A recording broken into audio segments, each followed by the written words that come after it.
ہم وہی کہیں گے جو ہمارا دین ہم کو بتاتا ہے، عمل کرو تو تمہارا بھلا ہے۔ بسم اللہ الرحمن الرحیم۔ درود پاک پڑھ لیں۔ اللہم صلی علی سیدنا شفیعنا نبینا مولانا محمد مبارک وسلم صلاۃ و سلام دائما علیک سیدی یا رسول اللہ صلی اللہ تعالی علیہ وسلم۔ بسم اللہ الرحمن الرحیم۔ فَإِذَا قَضَيْتُم مَّنَاسِكَكُمْ فَاذْكُرُوا اللَّهَ كَذِكْرِكُمْ آبَاءَكُمْ أَوْ أَشَدَّ ذِكْرًا فَمِنَ النَّاسِ مَن يَقُولُ رَبَّنَا آتِنَا فِي الدُّنْيَا وَمَا لَهُ فِي الْآخِرَةِ مِنْ خَلَاقٍ۔ فَإِذَا قَضَيْتُم مَّنَاسِكَكُمْ، پھر جب اپنے حج کے کام پورے کر لو، فَاذْكُرُوا اللَّهَ كَذِكْرِكُمْ آبَاءَكُمْ، تو اللہ کا ذکر کرو جیسے اپنے باپ دادا کا ذکر کرتے تھے، او اشد ذکرا، بلکہ اس سے بھی زیادہ۔ فمن الناس من یقول ربنا آتنا فی الدنیا وما له فی الآخرۃ من خلاق، کوئی آدمی یوں کہتا ہے کہ اے ہمارے رب ہمیں دنیا میں دے اور آخرت میں اس کا کچھ حصہ نہیں۔ زمانے جاہلیت میں جب لوگ حج سے فارغ ہوتے تھے تو ایک بہت بڑا میلہ لگتا تھا۔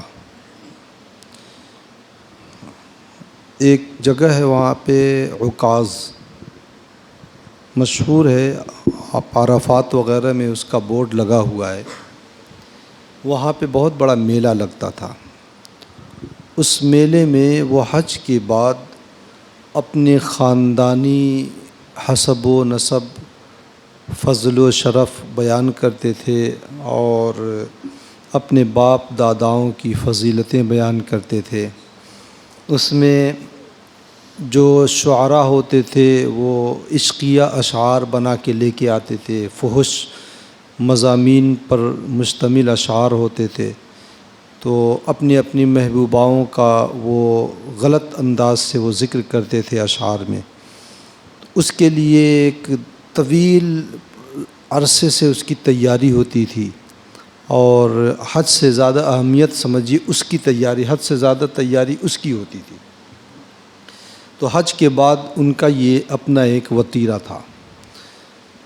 تو اس غلط رسم و رواج کو اسلام نے اس کے اوپر پابندی لگائی اور قدغن لگایا، اور مسلمانوں کو اس کا ایک متبادل اور بہتر متبادل پیش کیا، اور فرمایا فَإِذَا قَضَيْتُم مَّنَاسِكَكُمْ، جب تم حج کے ارکان ادا کر لو، پورے حج کے ارکان، فَاذْكُرُوا اللَّهَ كَذِكْرِكُمْ، تو اللہ کا ذکر کرو۔ جس طریقے سے تم بازاروں میں اکٹھا ہو کر کے اپنے خاندانوں کا، اپنے باپ دادوں کا ذکر کرتے ہو یا دوسرے اپنے محبوباؤں کا ذکر کرتے ہو، اس کے بجائے تم اللہ کا ذکر کرو۔ اب اس ذکر سے مراد کیا ہے؟ بعض علماء فرماتے ہیں اس ذکر سے مراد تکبیر تشریق ہے۔ وہ تکبیر تشریق جو 9 ذی الحجہ کی فجر سے لے کر کے 13 ذی الحجہ کی عصر تک ہر اس نماز کے بعد جو جماعت مستحبہ سے ادا کی گئی ہو، 1 مرتبہ پڑھنا واجب ہے اور 3 مرتبہ سنت ہے۔ اللہ اکبر لا الہ الا اللہ، اللہ اکبر وللہ الحمد۔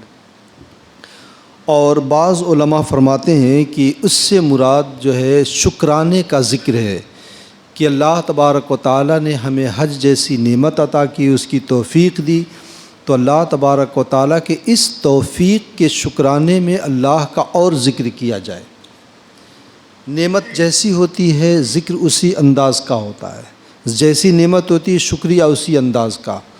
اگر نعمت ہلکی پھلکی ہے تو صرف شکریہ اور تھینک یو سے کام چل جاتا ہے، اور نعمت اگر بڑی ہوتی ہے تو جو ہے آدمی بچھ جاتا ہے اس کے سامنے جو اس کے اوپر احسان کیے رہتا ہے۔ تو حج ایک بہت بڑی نعمت ہے۔ اللہ تبارک و تعالیٰ اگر کسی کو توفیق دے دے تو یہ بڑی نعمت ہے۔ تو اس عظیم نعمت کے بعد بھی اللہ کا ذکر خوب کرو۔ کیسے ذکر کرو؟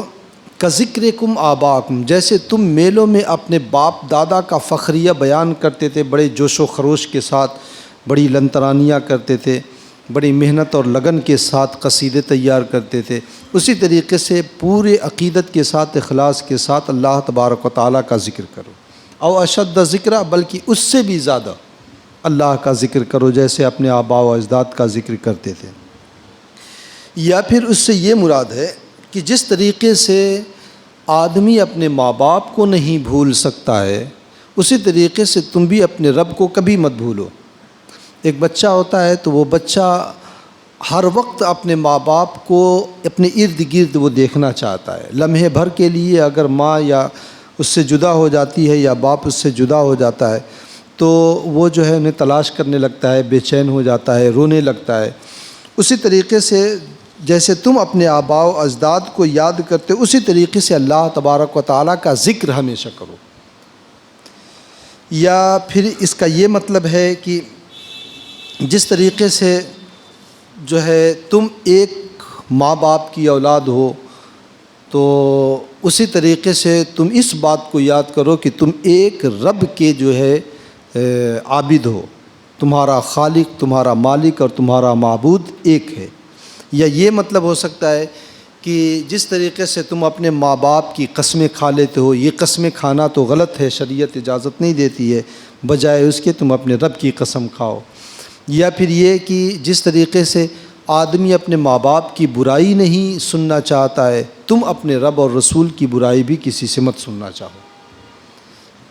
ایک مفہوم اس کا یہ بھی ہو سکتا ہے کہ اپنے رب کی تم بڑائی اگر بیان کرو گے تو وہ عبادت ہی عبادت ہوگی۔ اللہ رب العزت کا اگر کوئی ذکر کرے یا اس کی بڑائی بولے تو وہ عبادت ہی عبادت ہوگی، وہ کسی بھی طریقے سے وہ جو ہے شرارت نہیں ہوگی یا عبادت کے علاوہ کوئی گناہ نہیں ہوگا۔ لیکن ماں باپ کا یا اپنے آباء و اجداد کا اگر کوئی آدمی ذکر کرتا ہے تو ان کی تعریف اگر کوئی کرتا ہے تو یا تو سچی تعریف کرے گا یا جھوٹی تعریف کرے گا۔ اگر جھوٹی تعریف کرے گا تو یہ گناہ ہے، جھوٹ بول رہا ہے، اور اگر سچی تعریف کرے گا تو یہ شیخی مارنا ہے، اور یہ بھی جو ہے شریعت نے اس کی بھی اجازت نہیں دیا ہے۔ تو ماں باپ کی یا اپنے آباء و اجداد کی اگر آدمی تعریف سچی کرتا ہے تب بھی جو ہے گناہ جو ہے یہ شریعت کا قدغن اس کے اوپر ہے، اور اگر جھوٹی تعریف کرتا ہے تب بھی گناہ ہے۔ لیکن اللہ رب العزت کی تعریف بندہ چاہے جس انداز سے کرے، اگر اللہ کی وہ بڑائی بول رہا ہے تو وہ عبادت ہی عبادت ہوگی۔ اس لیے بجائے اس کے کہ اپنے ماں باپ کا ذکر کرو، اللہ تبارک و تعالیٰ کا ذکر کرو۔ وَمِنَ النَّاسِ فَمِنَ النَّاسِ مَن يَقُولُ رَبَّنَا آتِنَا فِي الدُّنْيَا وَمَا لَهُ فِي الْآخِرَةِ مِنْ خَلَاقٍ۔ زمانہ جاہلیت میں عرفات اور مزدلفہ یہ دو ایسی جگہ ہے جو دعائیں یہاں پہ مانگی جاتی ہیں۔ عرفات میں جو ہے زوال کے بعد دعا کا وقت شروع ہوتا ہے، اور مزدلفہ میں جو ہے فجر کی نماز اول وقت میں پڑھنے کے بعد دعا میں مشغول ہو جائے۔ یہ خاص وقت ہوتا ہے، ویسے پوری رات ذکر کرنا چاہیے لیکن یہ خاص وقت ہوتا ہے، فجر کی نماز اول وقت میں پڑھ کر کے ذکر و اذکار میں آدمی مشغول ہو جائے۔ تو یہ کفار مکہ جب جاتے تھے زمانہ جاہلیت میں تو وہ صرف دنیا مانگتے تھے، کوئی اونٹ مانگ رہا ہے، کوئی بکری مانگ رہا ہے، کوئی گھوڑے مانگ رہا ہے، چونکہ اس زمانے میں اونٹ اور یہ گھوڑے بکریاں یہی مال تھے۔ اگر کسی کے دروازے پر گھوڑا بدھا ہوتا تھا تو وہ اس معاشرے میں اور سوسائٹی میں بڑا صاحب ثروت اور دولت مند سمجھا جائے۔ جیسے اس زمانے میں کسی کے دروازے پر مرسڈیز یا کوئی قیمتی گاڑی کھڑی ہو تو اسے جو ہے اس کے اسٹیٹس کا پتہ چلتا تھا، ویسے اگر دروازے کے اوپر گھوڑے، بلکہ تاریخ عرب آپ پڑھیں گے تو ملے گا کہ باقاعدہ گھوڑے اپنے دروازے پر کرائے پر لے کر کے باندھا کرتے تھے وہ اپنا اسٹیٹس بڑھانے کے لیے، تو یہی مال تھا۔ تو عرفات میں اور مزدلفہ وغیرہ میں یہ لوگ وہی کرتے تھے، یہ اونٹ بکری، کوئی دشمنوں پہ فتح مانگتا تھا، کوئی کچھ مانگتا تھا، یعنی دنیا ہی کی ساری چیزیں وہ مانگتے تھے۔ تو اللہ رب العزت نے یہاں پر اس عادت کی برائی بیان کی اور اس کا نقصان کیا بتایا، اور ایسے لوگوں کو نادان کہا، اور من الناس عامۃ الناس میں سے ناسمجھ لوگوں میں سے ایسے لوگوں کو شمار کیا جو دنیا مانگے رب کی بارگاہ میں۔ اس سے یہ بھی پتہ چلتا ہے کہ اللہ تبارک و تعالی یہ چاہتا ہے کہ بندے مجھ سے مانگیں۔ صرف دنیا اگر بندے نے مانگا ہے تو اللہ رب العزت نے ناراضگی کا اظہار فرمایا ہے کہ دنیا بھی مانگو، دین بھی مانگو، سب کچھ مجھ سے مانگو، لیکن صرف دنیا مانگنا یہ مومن کی شان نہیں ہے۔ جو طالب دنیا ہوتا ہے، جو دنیا مانگتا ہے، وہ آخرت سے محروم ہو جاتا ہے، لیکن جو طالب دین ہوتا ہے تو اسے دین بھی ملتا ہے اور دنیا بھی ملتی ہے۔ لیکن اگر بندہ دین طلب نہ کرے، آخرت طلب نہ کرے، صرف دنیا طلب کرے تو دنیا اسے مل تو جاتی ہے لیکن آخرت سے محروم ہو جاتا ہے۔ یہاں پہ اللہ رب العزت نے فرمایا فَمِنَ النَّاسِ مَن يَقُولُ، کچھ لوگ یوں دعا کرتے ہیں کہ ربنا آتنا فی الدنیا، اے اللہ، اے ہمارے رب ہمیں دنیا میں دے۔ تو اللہ رب العزت نے فرمایا وَمَا لَهُ فِي الْآخِرَةِ مِنْ خَلَاقٍ، آخرت میں پھر ان کا کچھ حصہ باقی نہیں رہتا ہے۔ اس لیے آگے دعا بتائی گئی کہ مومن کی شان کیا ہے، مومن کو دعا اس طرح اللہ رب العزت نے سورہ فاتحہ میں دعا کا طریقہ ہی تو بتایا ہے، اہدنا الصراط المستقیم صراط الذین انعمت علیہم غیر المغضوب علیہم ولا، یہ سب دعا ہی ہے۔ اور اس کے آگے جو آیت آ رہی ہے اس میں اللہ رب العزت نے بتایا ہے کہ دعا کس انداز سے، مومن کی شان کیا ہے کہ وہ دعا کس انداز سے مانگے۔ یہ حج کا بیان ہو گیا اختصار کے ساتھ بظاہر، لیکن قرآن جو ہے یہ وہ کلام ہے جو ہے اپنے دامن میں بے شمار خوبیاں اکٹھا کیے ہوئے ہے۔ تو اس مختصر سے اس نے حج کے سارے بیانات اس نے کر دیے ہیں۔ تو ایک مرتبہ میں اس کا ذکر سرسری طور پہ کر دوں کہ حج کس طرح کیا جاتا ہے۔ جو حج تمتع کرتے ہیں، عموماً ہندوستان سے جانے والے لوگ حج تمتع ہی کرتے ہیں، قران وغیرہ نہیں کرتے ہیں، مشکل ہو جاتا ہے۔ اور اگر یو پی سے فلائٹ ہوتی ہے تو بہت مشکل ہو جائے گا کہ آدمی بہت پہلے وہاں پہنچ جاتا ہے، ایک مہینے تک احرام کی پابندی وہ کیسے وہاں پہ برداشت کر پائے گا۔ بمبئی سے جو آخری فلائٹ رہتی ہے اس میں تو ممکن ہے۔ تو حج تمتع کا طریقہ یہ ہے کہ آدمی جو ہے یہاں ہندوستان سے جانے والوں کے لیے جو وہ پڑتی ہے، جو میقات پڑتی ہے، وہ یلملم پہاڑ ہے۔ یہ یمن کا جو ہے وہ ہے میقات ہے، لیکن یہی ہندوستانیوں کا بھی ہے۔ اب پانی والے جہاز سے جاتے ہیں تو وہ پہاڑ پڑتا ہے تو پتہ چل جاتا ہے، لیکن ہوائی جہاز سے جاتے ہیں تو پتہ نہیں چلتا ہے۔ تو اس کے لیے بہتر یہ ہے کہ آدمی یہیں پہ غسل کر لے، وضو کر لے، وضو کرنے کے بعد احرام کے کپڑے پہن لے، اس سے پہلے بدن پہ خوشبو وغیرہ لگا لے نیت سے پہلے اور احرام کی جو ہے فلائٹ سے پہلے آدمی 2 رکعت نفل پڑھ لے، اور احرام کی نیت ابھی نہ کرے، ابھی عمرے کی نیت نہ کرے۔ عمرے کی نیت جیسے ہی کر لے گا ویسے ہی احرام کی ساری پابندیاں اس کے اوپر آ جائیں گی۔ اس لیے جو لوگ برداشت کر سکتے ہیں تو وہ نیت کر لے، بہرحال ثواب ہی ملے گا، لیکن جو لوگ برداشت نہیں کر سکتے ہیں تو وہ اس وقت نیت نہ کریں جب 1-1.5 گھنٹہ وہاں جہاز پہنچنے میں باقی رہے۔ میرا اندازہ ہے کہ شاید 4 گھنٹے کی فلائٹ ہوتی ہے، تو 2.5 گھنٹے کے بعد جو ہے آدمی نیت کر لے۔ اب وہاں سے احرام کی پابندی شروع ہو جائے گی۔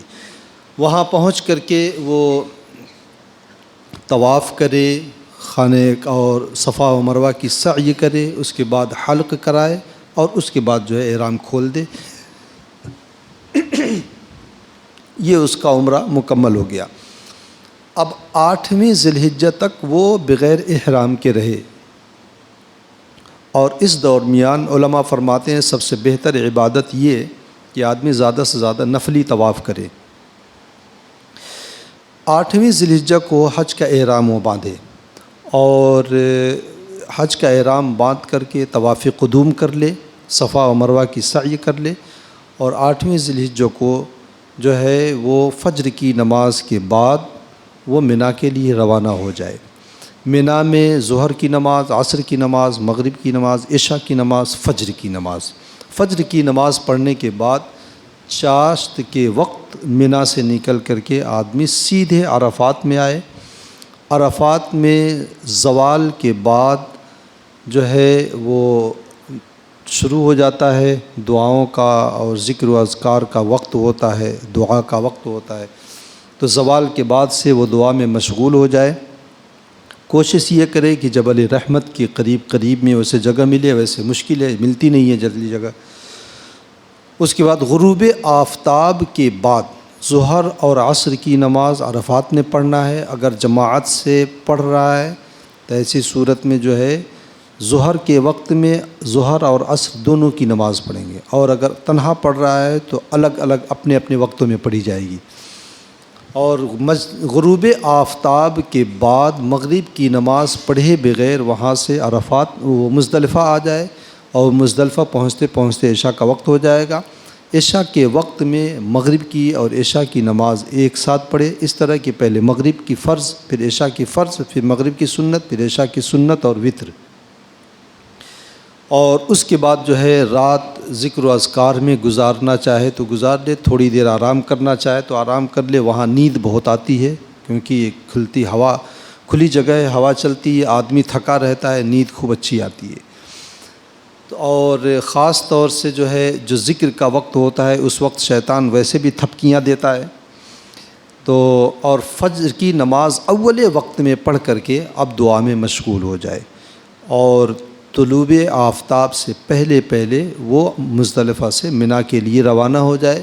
منا میں پہلے دن جو 10 ذی الحجہ ہوگی، جو عید کا دن ہوگا، سب سے پہلے جمرہ اولا کے اوپر جو بڑا شیطان ہے اس کو 7 کنکریاں مارے، اس کے بعد قربانی کرے، حلق کرائے۔